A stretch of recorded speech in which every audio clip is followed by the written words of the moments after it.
एक बार सुमेरु पर्वत पर बैठे हुए ब्रह्मा जी के पास जाकर देवताओं ने उनसे अविनाशी तत्व बताने का अनुरोध किया। शिव जी की माया से मोहित ब्रह्मा जी उस तत्व को न जानते हुए भी इस प्रकार कहने लगे, मैं ही इस संसार को उत्पन्न करने वाला शंभु अजन्म एकमात्र ईश्वर अनादि भक्ति ब्रह्म घोर निरंजन आत्मा हूँ। मैं ही प्रवृत्ति और निवृत्ति का मूलधार सर्वलीन पूर्ण ब्रह्म हूँ। ब्रह्मा जी ऐसा की, पर मुनि मंडली में विद्यमान विष्णु जी ने उन्हें समझाते हुए कहा कि मेरी आज्ञा से तो तुम सृष्टि के रचयिता बने हो, मेरा अनादर करके तुम अपने प्रभुत्व की बात कैसे कर रहे हो।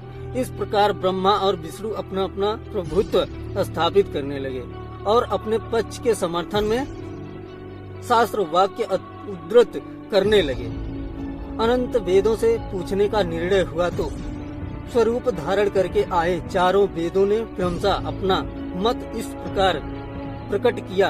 ऋग्वेद जिसके भीतर समस्त भूत निहित है तथा जिससे सब कुछ प्रवृत्त होता है और जिसे परमात्मा कहा जाता है, वह एक रुद्र रूप ही है।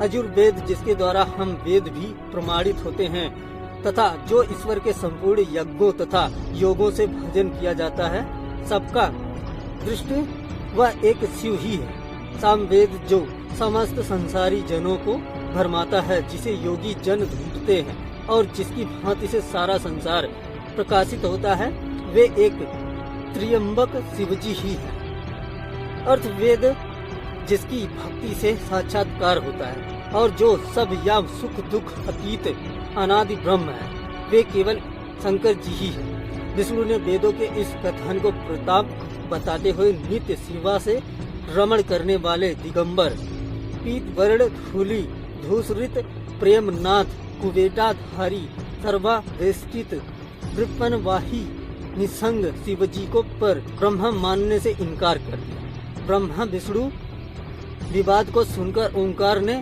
शिव जी की ज्योति नित्य और सनातन पर ब्रह्म बताया, परंतु फिर भी शिव माया से मोहित ब्रह्मा विष्णु की बुद्धि नहीं बदली।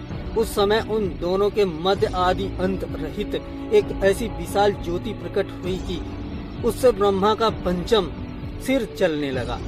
इतने में त्रिशूलधारी नील लोहित शिव वहां प्रकट हुए तो अज्ञानतावश ब्रह्मा उन्हें अपना पुत्र समझकर अपनी शरण में आने को कहने लगे। ब्रह्मा की संपूर्ण बातें सुनकर शिवजी अत्यंत क्रोध हुए और उन्होंने तत्काल भैरव को प्रकट कर उससे ब्रह्मा पर शासन करने का आदेश दिया। आज्ञा का पालन करते हुए भैरव ने अपनी बाईं उंगली के नखाग्र से ब्रह्मा जी का पंचम सिर काट डाला। भयभीत ब्रह्मा शतरुद्री का पाठ करते हुए शिव जी के शरण हुए। ब्रह्मा और विष्णु दोनों को सत्य की प्रतीत हो गई और वे दोनों शिव जी की महिमा का गान करने लगे। यह देखकर शिव जी शांत हुए और उन दोनों को अभयदान दिया। इसके उपरांत शिव जी ने उसके भीषण होने के कारण भैरव और काल को भी भयभीत करने वाला होने के कारण काल भैरव तथा भक्तों के पापों को तत्काल नष्ट करने वाला होने के कारण पाप भक्षक नाम देकर उसे काशीपुरी का अधिपति बना दिया। फिर कहा कि भैरव तुम इन ब्रह्मा विष्णु को मानते हुए ब्रह्मा के कपाल को धारण करके इसी के आश्रय से भिक्षा वृत्ति करते हुए वाराणसी में चले जाओ।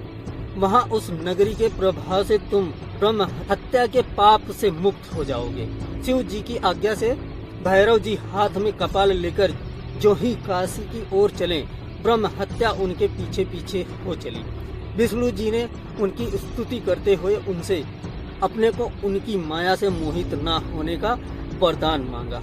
विष्णु जी ने ब्रह्म हत्या के भैरव जी के पीछा करने की माया पूछना चाहिए तो ब्रह्म हत्या ने बताया कि वह तो अपने आप को पवित्र और मुक्त होने के लिए भैरव का अनुसरण कर रही है। भैरव जी जो ही काशी पहुँचे त्यों ही उनके हाथ से चिमटा और कपाल छूटकर पृथ्वी पर गिर गया और तब से उस स्थान का नाम कपाल मोचन तीर्थ पड़ गया।